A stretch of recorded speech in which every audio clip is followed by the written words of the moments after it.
What should we expect about Shadow of the Erdtree?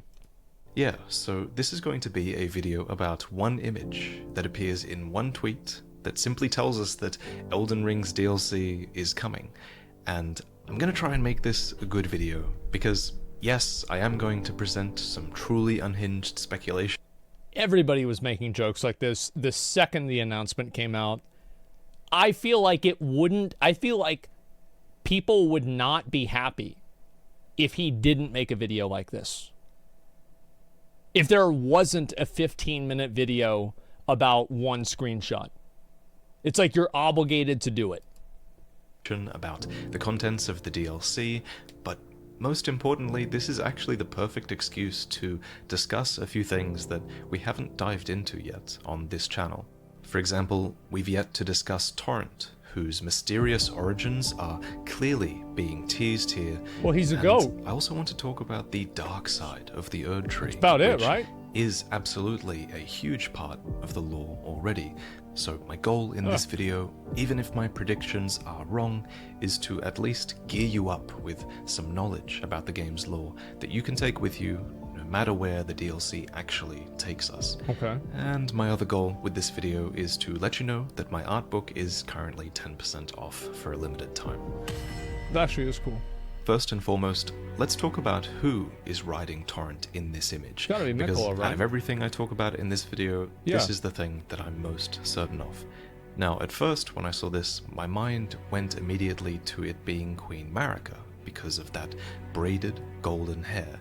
They're also riding Torrent sitting in a side saddle manner, which was historically a way for a woman to sit on horseback with dignity while wearing a dress. The character is also wearing a similarly placed I didn't think of upper that. armband. So, while it's definitely possible that this could be a young Marika, I still think that that's nowhere near as likely as the alternative I'm about to suggest, which is that this person is Miquella, who was one of Marika's many demigod children. So, item descriptions and dialogue all refer to Miquella as a he. However, Miquella does have the feminine side to match the person riding Torrent. I feel like they kind of just used the same idea that they had with Gwendolyn in Dark Souls 1 for Miquella. He's a femboy, yeah. Basically. I mean, get down to brass tacks, that's where we're at. In this image, like literally, they have a feminine alter or ego Griffith, called true. Saint Trina. If any of this is news to you, then I recommend you go and watch my recent 47-minute long lore video on Miquella that explains so much about their character. But in that video, I talked about all the known statues of Miquella, which feature them in a long garb that actually cuts off at the elbow, and looking back, this is the exact same garb that this character is wearing. It seems that way. What's more, the hair here... See, that's what really gave it away for me. It's like it literally had a picture of Miquella in the game, and in the cinematic. Like, we already had a picture. It's the same fucking thing. Like, you see these two pictures, that's the same fucking person. While it is braided, like Marika's, it's also long and flowing, and just the style is identical to Miquella's, as you can clearly see in the opening cinematic.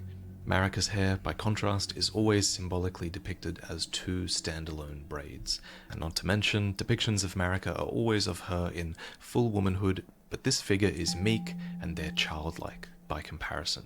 So, in my eyes, this is definitely Miquella, who was cursed to eternal childhood. Also, in regards to the tweet, it does say, "Rise tarnished and let us walk a new path together," which kind of reminds me of what I said in the recent Miquella video, where I speculated a lot about how Miquella's intent might be to plant a new world order, and perhaps to walk a new path. So, if we are correctly assuming that this is Miquella, then we can also finally start to unravel the mystery surrounding Torrent, your spectral steed. And that's important, because Torrent... It is kind of crazy whenever you think about it, that everybody knows, like, a bunch of other stuff about everything else in the game, but, like, there's the thing that you ride on, and nobody really fucking knows, like, yeah, so it's kind of like a horse, but it's got, like, goat horns, so, like, it's kind of a goat. Yeah, but that's the whole story. Like, nobody knows anything else. Is not just some random mount. He's a full-on character, and for whatever reason, he chose you as his Tarnished, down to the very moment where he sniffs you out in the Stranded graveyard. Melina is actually an unwitting part of this plan to find and guide you. She has no real memory or knowledge of whatever plot that she's a part of, beyond following Torrance's own guidance, which she then passes on to you by giving you a golden ring, which doubles as a whistle. Someone who does seem to know a bit more about Torrent is Ranni, who, you might remember, at the very start of the game, entrusts you with 3 lone wolf spirits, and they give you a spirit calling bell as well, and Ranni says that these are from Torrent's former master. I'd heard tell of a Tarnished hurting Really? I didn't know that. A spectral steed. I was entrusted this for thee, by Torrent's former master. Now, you could argue that she's referring to Melina as Torrent's former master here, but then no, I don't think so. That doesn't really make sense, because why would Ranni bother to hide Melina's identity who gives a as fuck about Torrent's her? former master if we've met Melina already? So I think that Torrent's former master is surely some other third party. Someone who is clearly very in tune with spirits, considering Torrent is himself a spirit, and considering the spirit calling bell and the 3 lone wolves are all from the same person. Speaking of the 3 wolf spirits, there's actually a relief. Oh, bro, there it is. I mean, look at that. I mean, shit. It's right there. Yeah, that's a case closed situation to me. 3 wolves crowded around a small, slight figure. Whoever owned Torrent would have also owned the 3 wolf spirits, so I've always wondered if this image was depicting Torrent's former master. And whoever Torrent's former master was, they were someone that was able to compel. Well, it's obviously somebody important, right? I mean, you don't go and make a fucking statue of like, this is the guy that cleans up the shit in the stables for like all the horses. Or like, oh yeah, this is the guy that he makes shoes. So it's got to be somebody important, right? Both Melina and Ranni to seek you out on It's their not Bill behalf. the janitor. My best guess until now was that it was Marika doing this, as we know she goes to great lengths to help the Tarnished. Even Hugh forges weapons for you on Marika's behalf, and he even speaks of a spirit caller that he once knew. So yeah, I always thought the spirit caller might have been Marika until now, because considering this image, I think we really have to entertain the possibility that Torrent's former master could have been Miquella.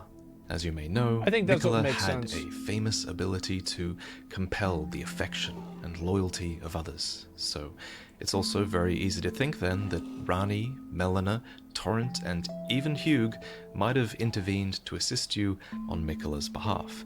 Miquella was also a talented craftsman who might have crafted the golden spectral steed whistle ring. That would make sense. Anyway, for now this is just all speculation, but at the very least, I think we are getting closer to learning about Torrance. I didn't even know any of this other stuff. To me, it was like, oh, you go look at his hair, and the hair is the same hair as in the picture of him in the cinematic, so it's the same person. Case closed. That was about it for me. I saw that picture, I was like, got it. Yep, it's Miquella, for sure. Former master here, for sure. And finally, what's with the dark Erdtree in the distance? This is the last thing I want to discuss because this is the thing I think you can be the least sure of, and I'm kind of just going to throw a lot of theories at the wall and see if anything sticks. But it's a really fascinating concept, so whatever this tree is, whatever's happened to this Erdtree, it's weeping gold. And it does still seem to be a source of light, just like the Erdtree is in-game, except now it has a weak golden light that filters from behind its branches. At first, I thought it might be Miquella's Halig tree, which that's what people were telling me whenever this came out. Seemed to curve in a similar manner, and as we discussed in this video, Miquella's Halig tree is a sort of Erdtree, although it is an Erdtree that has already split and withered, so I'm not that drawn to this It's like theory. a scuffed And Erdtree. actually, if you look closely, it's almost as if there's 2 trees here. One that is straighter, like the Erdtree, that has a streak of gold within it, The one's and wrapped a around light it. filtering behind its branches. And then there's another tree that is almost twisting around it, I could almost as see if that. it's strangling the Erdtree and literally could be sapping the vitality from it. The only entity that I'd think would be capable of this, in the current game at least, would be Godwyn's Black Deathroot. This would certainly explain the color of the trees, the strangling behavior, and the sort of black falling decay that they have. And if Miquella is part of this DLC, then you'd think that Godwyn would be a part of things as well. Well, I thought he was fucking dead. I feel like there's no way they're going to be able to bring him back. I mean, didn't they steal Destined Death to kill him? I mean, I don't know. His body is alive? Yeah, it's like... Soul dead, body is alive? Oh, his soul is dead, but his body is alive. Okay. Considering how entwined their histories are. But, of course, this is all just one line of speculation. You can go down so many. You can also try to think about when this event might occur, and I feel like you can make valid arguments for and against it being in almost every time period. If it's in the past, that explains Miquella's healthy state and Torrent being unsaddled by you, but then it doesn't explain the state of the Erdtree. And if it's in the future, then it might suggest that this takes place after you become Elden Lord. But then, what if I chose the Frenzy ending? How does Miquella just take Torrent from you? Yeah. Shouldn't Miquella's future be with Mohg? And well, wouldn't there just... What if there's, like, multiple Torrents? You know? Because it's like, maybe it's not really that special. But then I guess he was the owner of that specific one. So it's like, maybe that's not a good argument. I don't know. And there's the theory that this could be some sort of alternate reality altogether, whether that's in the past, present, or future. No, they did on Dark Souls 3. I quite like this idea, considering Miquella has a whole storyline where they also exist within some sort of dreamscape as their alias, which is Saint Trina. And also, the landscape here doesn't really look like the lands between that we know. The mountains seem too low, the wheat field seems too vast, so what if this is some sort of spirit realm? And speaking of spirit realms, the Erdtree being black, and the spirit graves, and Torrent, who is also a spirit, these things make me want to talk about the black lampwood of the Helfen. To a lot of you, those random words I just said probably made no sense. They're actually words that only really show up in one item description. But if you weren't aware, the Helfen is described as being a sort of dark counterpart to the Erdtree. Oh, I got this sword. I said it sucked. Remember, it's the one that you can have, like, the Dread Flame Blade? Yeah, I remember that. In the sense that it also offers a type of guidance, except its guidance is offered to the heroic dead of the spirit world. Okay. We talk more about the Helfen and the Lampwood and this guidance in this video on death. So if you're interested in speculating down that particular rabbit hole, I'd recommend that video. To be honest though, Shadow of the Erdtree is such an extremely evocative title that there really are so many things that I think it could be referring to. For example, a big part of me wonders if we're supposed to reject the first impression that this image gives us. Remember when Elden Ring's first cinematic trailer dropped and everyone thought that Radagon was shattering the Elden Ring? That's clearly what the trailer wanted you to think, considering the narration, but really, Radagon was actually repairing the Elden Ring, and the true story was way more complex. So I feel like we shouldn't rule out the possibility that this image might not depict the Erdtree dying. What if this image is instead depicting a scene from long ago, back when the Erdtree was first coming into existence? I think a lot of people had theorized that the DLC was actually going to be a prequel. People thought it was going to be a prequel for, like, the Badlands with, like, Horaloo and shit.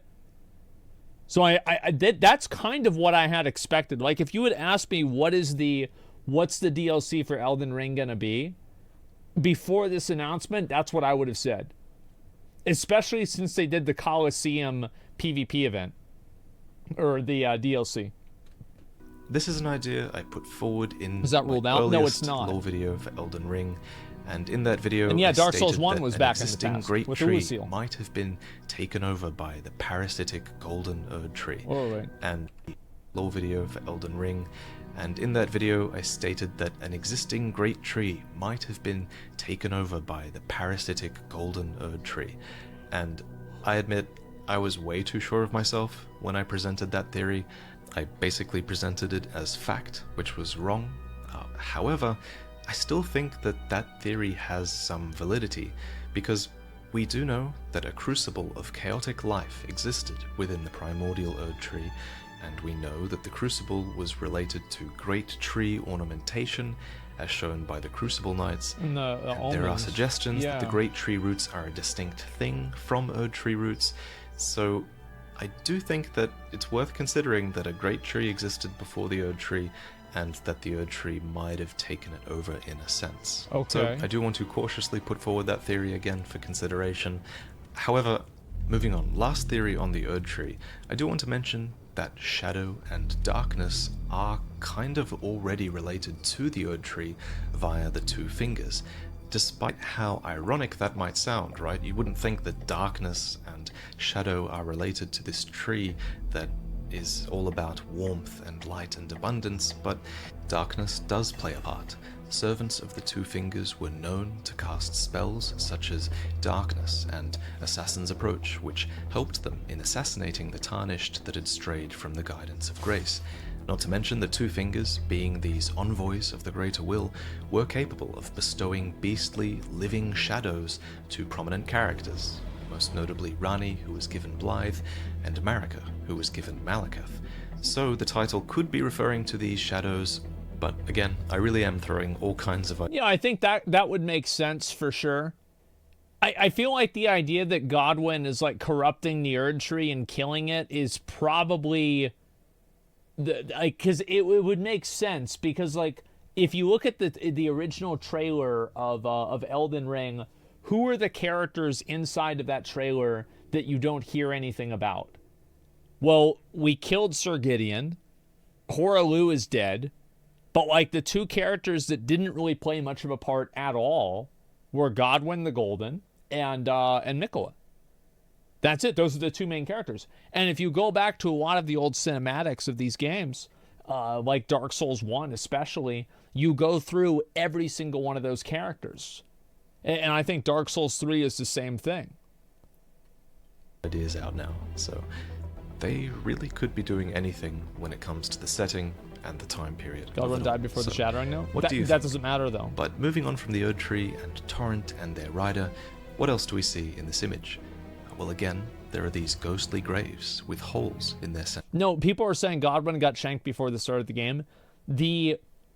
So the theory is that Godwyn's corruption and like the fucking death that surrounds him corrupted the Erdtree. Or is corrupting the Erdtree. Does that make sense? And funnily enough, in a recent Secrets video, we talked about how From Software loves reusing these cut God's Grave assets from Dark Souls 3. Mm-hmm. And the asset actually has reappeared in Elden Ring already. There's one grave just like these at Morn Castle, where you fight the Leonine Misbegotten. It's also not the first instance of physical objects having a ghostly presence in the world. You can also see this in Leyndell with the ghostly flagpoles. There's a lot of them. And I'll be honest, I don't really know what this means beyond it being a sort of spiritual overlap of worlds, perhaps? Or maybe these are time periods that persist spiritually somehow. I don't know. And then you can also see a couple of stone coffins in the image as well. These stone coffins appear all over the lands between, and it's here that you might have picked up a ton of runes if you could have defeated the wolves that often guard these sort of cemeteries. Anyway, I'm getting the vibe that... Which also keep in mind that, there were wolves there, and then, there were... Okay, so the wolves are guarding the cemeteries, and then there's a lot of these things. There's cemeteries. What's the common factor is wolves, and then, it's like you saw the picture of the Miquella with the wolves, and so, yeah, I think that actually kind of...